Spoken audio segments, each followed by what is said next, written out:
Menurut petugas, minibus yang membawa belasan wisatawan ini mengalami remblong dan tak bisa dikendalikan pengemudinya. Minibus masuk jurang sedalam 20 meter dan menimpa sebuah warung dan beberapa sepeda motor di kawasan wisata Banyu Panas, Mojokerto. Seorang pengunjung meninggal dunia tertimpa badan minibus, sementara penumpang yang mengalami luka dan langsung dibawa ke rumah sakit terdekat.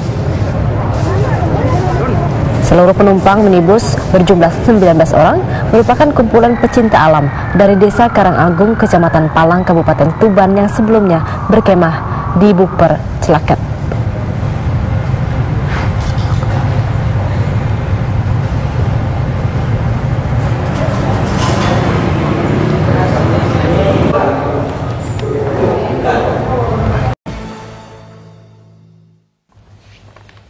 Ya, kembali lagi di dialog kita di Lunch Talk, pemirsa. Kita juga akan kembali menyapa Pak Bambang, ke PLT, Kepala BPTJ Kementerian Perhubungan. Pak Bambang masih bersama kami ya, Pak? Masih, Mbak Tika. Iya, Pak. Ini kalau tadi dikatakan juga, ini kan kalau yang diresmikan oleh Pak Menteri Perhubungan yang ada di Monas, baru ada sekitar 40 dan itu CSR dari perusahaan.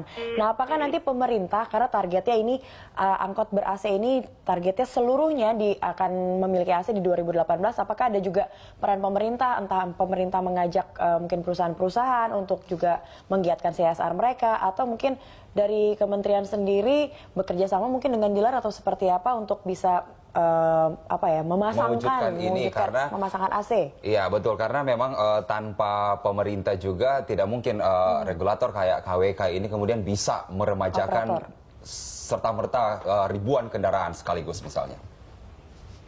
Baik, Mbak Jika. Jadi kalau kita lihat bahwa tugas pemerintah sampai tahun 2019 itu cukup berat, Mbak Jika. Kalau kita lihat anggaran kita yang dapat dipenuhi melalui APBN itu tidak hanya kira-kira sekitar 30% lah, lebih daripada itu. Artinya apa? Ada sekitar 70% kami pemerintah harus mencari sumber pendanaan lainnya.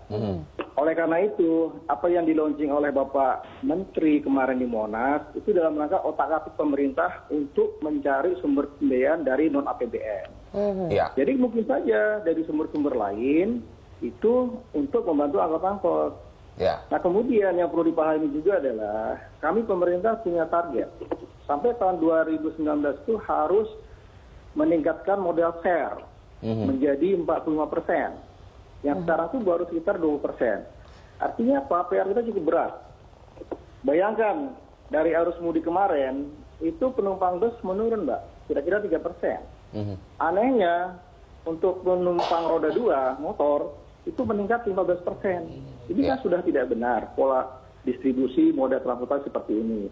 Kami akan mencoba menekan angka kendaraan bermotor itu turun yang cukup signifikan. Yang sekarang mainnya cukup signifikan, sekitar 15%. Pak Bambang, pemerintah saat ini punya beban juga bukan hanya ke transportasi seperti angkot ini misalnya. Ada subsidi misalnya untuk bus, kemudian kereta api dan sebagainya. Ini kemudian apakah mampu jika kemudian harus mensupport juga untuk biaya operasional? Karena kalau kita pasang AC, pasti kan persoalan bensin juga. Pasti bensin akan tambah, supir tidak didorong untuk mematikan AC karena bensinnya sedikit misalnya, maka harus ada subsidi misalnya. Ya itu, artinya dengan subsidi pun pemerintah masih cukup terbatas. Sehingga sumber-sumber pendanaan lainnya seperti tadi niat dari teman-teman online mengenai CSR, membantu pemerintah, itu kan cukup bagus. Itu merupakan sumber-sumber pendanaan lain non-APBN. Bahkan Bappenas memerintahkan kepada kita untuk memperhatikan investasi non-APBN yang disebut dengan SINA. Nah ini adalah salah satu terobosan pemerintah dalam rangka membiayai angkutan umum melalui non-belanja pemerintah. Demikian, Mas Michael. Baik, Pak Bambang Prihartono, terima kasih atas informasinya sudah bergabung bersama Lunch Talk. Kita langsung ke Bu Ellen dan Pak Laude. Mungkin ke Bu Ellen terlebih dahulu. Bahwa kemudian ada berbagai macam regulasi yang disusun, yang saya tekankan tadi bahwa pemerintah sekarang bebannya bukan hanya soal angkot, tapi ada banyak angkutan transportasi publik yang harus diurus. Ini kemudian akan bisa tercapai kah kalau harus dilakukan, Bu Ellen? Kalau saya harus optimis itu bisa tercapai. Cuman bagaimana caranya? Karena ada beberapa kenyataan yang harus dihadapi sekarang ini. Contoh Jakarta saja. Pertama, kenyataannya bahwa banyak sekali angkot-angkot sekarang ini yang sudah hampir sangat menurun penumpangnya. Ya, itu ada persoalan pengaturan dari trayek. Jadi pengaturan trayek itu tanggung jawab pemerintah untuk mengatur trayek itu sehingga angkot-angkot ini itu bisa mendapatkan penumpang lagi dari sisi trayek, trayeknya. Kemudian yang kedua memang dari segi kenyamanan. Kalau kenyamanan itu kan salah satunya AC, nggak diganggu rokok dan sebagainya. Dan yang berikutnya adalah salah satunya yang mereka harus hadapi juga adalah itu terkait juga dengan trayek itu biaya operasi kendaraan. Tadi kalau dikatakan bahwa kalau pakai AC jadi lebih banyak bensinnya. Nah, begitu biaya operasi kendaraan, tarif bagaimana? Iya. Gitu. Biasanya langsung berdampak, segera berdampak seperti itu. Kalau tarifnya naik, orang juga jadi nggak mau, ya nanti lebih enak naik ojek misalnya lebih murah. Jadi ada tarif yang tadi juga seperti disampaikan, tarif yang ditentukan pemerintah, tetapi harus ada insentif dari pemerintah supaya usaha ini bisa berjalan terus. Ya, nah apa tugas dari Organda atau dari pengusaha ini adalah memang memenuhi syarat SPM itu ya, syarat minimalnya harus begini. Itu harus dipenuhi supaya bisa diberikan insentif. Kalau yang dikatakan Bu Ellen tadi, ada persoalan bahwa orang jarang naik angkot itu karena masalah trayek. Apa kemudian ini yang seharusnya terlebih dahulu dibenahi daripada harus memasang AC duluan? Percuma juga kan, sudah pasang AC tapi trayek juga nggak lewat, nggak ada yang naik juga gitu ya.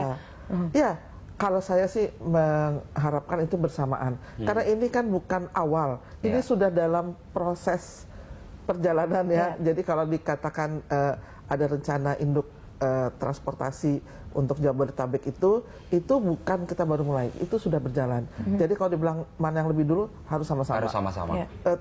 Nggak ada hubungannya, karena trayek itu yang mendesain atau merencanakan trayek itu pemerintah. Kalau AC itu kan itu disiapkan oleh si pengusahanya. Jadi bisa bersamaan. Jadi dalam trayek itu kan bagian dari kepastian usaha. Nanti ada usaha, marketnya di mana gitu. Ya, ditetapkan ada usaha yang di mana tarifnya ditetapkan oleh pemerintah, sehingga pemerintah juga wajib memberikan ini loh marketnya apa. Dan trayek ini mungkin juga salah satu yang harusnya bisa mendukung masyarakat itu dari transportasi pribadi ke transportasi publik. Gimana dia mau naik kalau misalnya nggak lewat depan rumah misalnya? Gitu. Jadi kan memang angkot itu kan ada bagian-bagian yang memang harus pakai angkot. Misalnya di daerah pemukiman atau daerah istilahnya pinggir kota itu memang tidak bisa bis-bis besar masuk. Nah, sehingga ada integrasi angkutan. Nah, integrasi angkutan itu benar-benar harus dipikirkan, harus disimulasi oleh pemerintah. Dalam hal ini Dinas Perhubungan, ya. Dinas Perhubungan harus punya, dan untuk Jakarta itu Jabodetabek.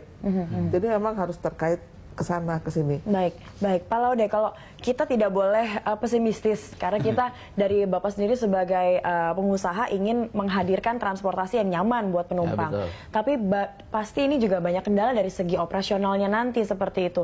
Ditambah saingan dari aplikasi transportasi yang dengan menggunakan aplikasi online itu juga sudah banyak, itu yang mengurangi jumlah penumpang seperti itu, Pak.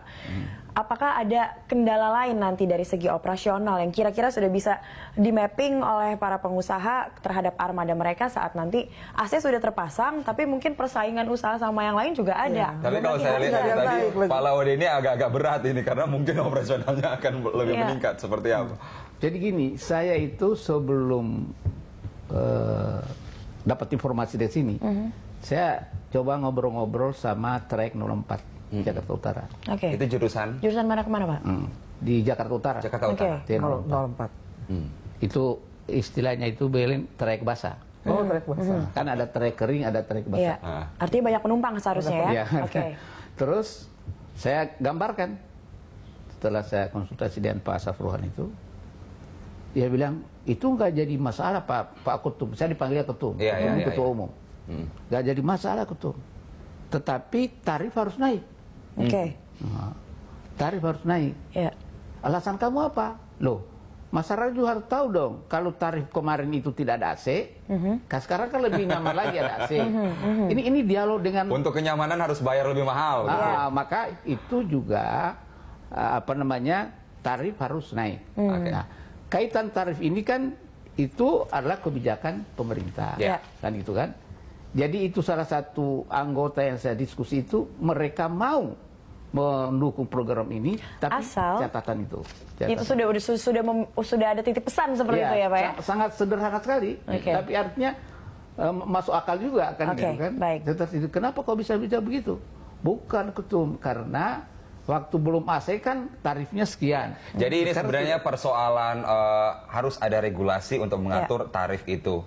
Ya kalau mungkin Jakarta kan sudah gabung sama Transjakarta kan sekarang Pak. Jadi mungkin bayar per meter, per kilometer atau seperti apa itu mungkin nanti kita akan tanyakan di segmen berikutnya. Kalau udah tanya sedikit.